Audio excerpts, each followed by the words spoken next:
said that you wanted to do yoga. This doesn't look like yoga to me. It looks a lot like swimming, doesn't it? I just got done watching a phenomenal horror film and must talk about it. Last video I discussed Longlegs, which was a Nick Cage thriller that was hyping itself up to be the scariest movie of the year. They were calling themselves the next Silence of the Lambs, and I felt it under-delivered. That was a movie that came out this year and I missed it in theaters. But there was another horror film on my radar that I also missed, and I severely regret it. I'm talking about 2024's In a Violent Nature, a film by Chris Nash distributed by Shudder. Now, when I go to pull up the reviews and ratings for this movie, it is surprisingly low. Rotten Tomatoes gives it a 79%, and it's given 5 out of 10 on IMDb and only 2.8 out of 5 on Letterboxd.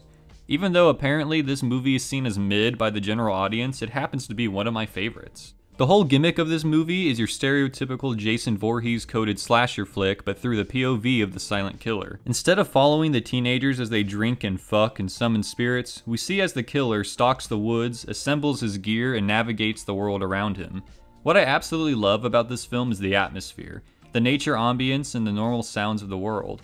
There is absolutely no music in this movie, just the audio of the world. It makes sense. If this was any other slasher that followed our main cast of survivors, we would have tension-building music and creepy audio cues, but we don't need any of that when we follow the slasher himself. The killer in this movie is named Johnny, and he is almost a one-to-one comparison to Jason Voorhees. Johnny was born slow and disabled and was wrongfully killed at a nature camp, and now his spirit haunts those who disturb his grave. Major differences between him and Jason include that Johnny fell off a tower instead of drowning, and his vengeful spirit is tied to a necklace his father gave him, whereas Jason's is tied to the entire campground of Crystal Lake. Now, where they are identical is in the way both killers move, that stiff, slow walk that Kane Hodder has perfected, as well as some scenes where Johnny submerges underwater to kill a girl swimming, and when he gets shot multiple times but always slowly rises back. I even love how they had a Tommy Jarvis knockoff who came out of nowhere for some lore dumps. Now I know some people will watch this movie and call it uninspired or just a carbon copy of what came before it, and I must say it is heavily inspired. Of course it takes its DNA from Friday the 13th, but that's the whole point.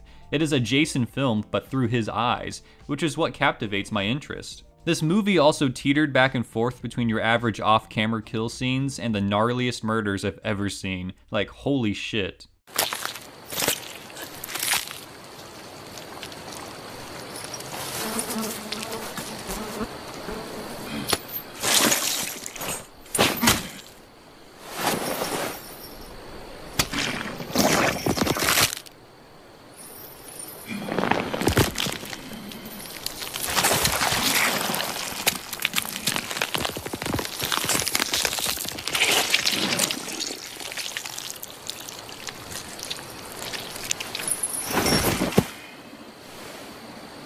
The movie's plot is simple. Some teen stole Johnny's favorite necklace, so Johnny goes on a murder spree to get it back.